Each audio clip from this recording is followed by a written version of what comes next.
C'est en entendant votre jeunesse que j'ai souhaité, à vos côtés, Monsieur le Président, engager la France dans une réforme historique et ambitieuse de la coopération monétaire entre l'Union économique et monétaire ouest-africaine et notre pays. Oui, la question du franc CFA cristallise de nombreux débats et de nombreuses critiques sur le rôle supposé de la France en Afrique. Et c'est la jeunesse africaine qui la pose. J'ai entendu à l'université à Ouagadougou les critiques qui étaient faites à la France. Je vois les réseaux sociaux, je lis la presse et je vois votre jeunesse qui nous reproche en quelque sorte de continuer une relation économique et monétaire qu'elle juge, je les cite, comme post-coloniale. Alors moi je n'appartiens pas à une génération qui a connu le colonialisme. Beaucoup des jeunes qui nous le reprochent ne l'ont pas connu davantage et parfois prêtent à cette époque les difficultés d'aujourd'hui.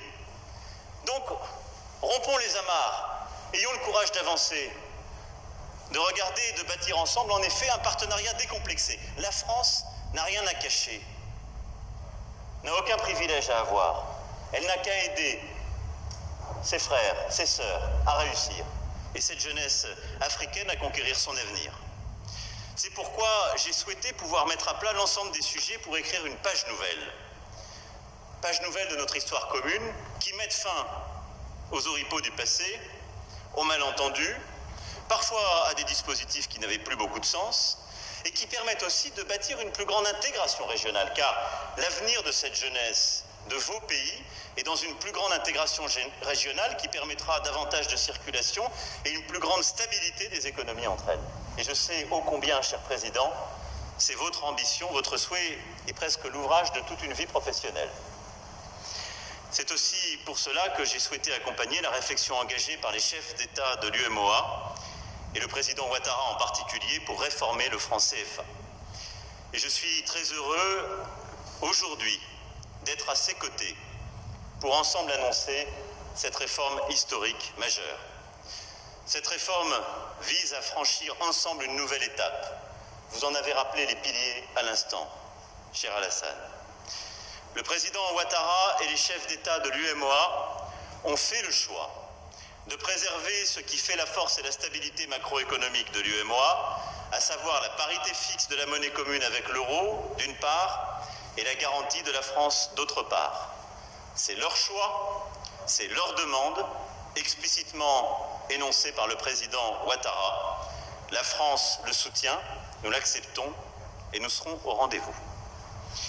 Dans le même temps, il y avait des fortes attentes pour réformer en profondeur le partenariat entre la France et l'UEMOA, l'inscrire en cohérence avec la dynamique du projet de monnaie unique à l'échelle de la CEDEAO.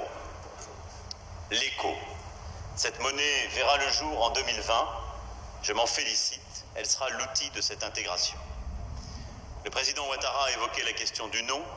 Je vais pour ma part ici vous confirmer les deux changements majeurs qui accompagneront cette évolution et que la France a décidé d'embrasser à vos côtés. D'abord, nous avons ensemble décidé de mettre fin à la centralisation obligatoire des réserves de change en France, qui représentait 50%, en actant la suppression du mécanisme du compte d'opération.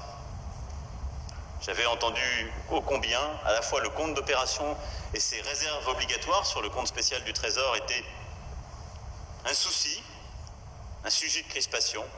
Nous y mettons fin. Ensuite, nous engagerons un dialogue sur de nouvelles bases. La France ne siégera plus dans aucune des instances techniques de gouvernance de l'Union. Plus spécifiquement, elle ne nommera plus de représentants au conseil d'administration, au comité de politique monétaire de la Banque centrale, ni à la commission bancaire de l'Union. Et je souhaite que les meilleurs experts africains puissent être nommés, que les meilleurs académiques, que vos représentants et vos administrations puissent ainsi faire avancer ce sujet. Aujourd'hui, la France ajuste donc son positionnement pour devenir le garant financier de l'Union, conformément aux choix faits par les États. Il y aura bien sûr de nouvelles occasions pour la France et l'UEMOA de continuer d'échanger avec les différents États membres de l'Union Mais ceux-ci seront plus informels, moins institutionnalisés, reposant sur une dynamique nouvelle, libre, choisie, assumée. Je fais confiance aux équipes de l'ensemble de nos pays, à la fois du côté des États mais aussi des banques centrales, pour continuer d'entretenir un dialogue riche, fluide, sous le sceau de la sincérité et de la confiance. Nous revisitons ainsi des accords vieux de 46 ans. Et cette garantie que nous allons apporter, nous le faisons à votre demande. Mais ces changements profonds, nous les assumons ensemble.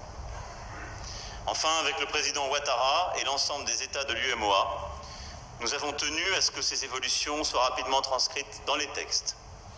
C'est le sens de l'accord qui va être signé dans quelques instants par le ministre des Finances du Bénin, M. Ouadagni, président en exercice du Conseil des ministres de l'UEMOA, et qui vient remplacer l'accord existant depuis plus de 46 ans et qui sera signé avec notre ministre de l'Économie et des Finances. C'est donc bien une étape historique qui est franchie ici. J'espère que cette étape sera le début d'une nouvelle dynamique régionale. J'espère que des pays comme la Guinée, le Ghana, la Sierra Leone, le Libéria, la Gambie poursuivront ce mouvement et avec cette monnaie nouvelle, cette gouvernance nouvelle, œuvreront, cher Président, à vos côtés. Mais je veux ici, solennellement et amicalement, saluer le rôle que vous avez joué dans ce travail historique, cette avancée que nous avons voulu faire ensemble et que vous allez continuer, je le sais, dans les prochains mois à jouer, car l'année 2020 sera absolument critique pour franchir ces nouvelles étapes. Je veux vous en remercier très sincèrement, cher Président.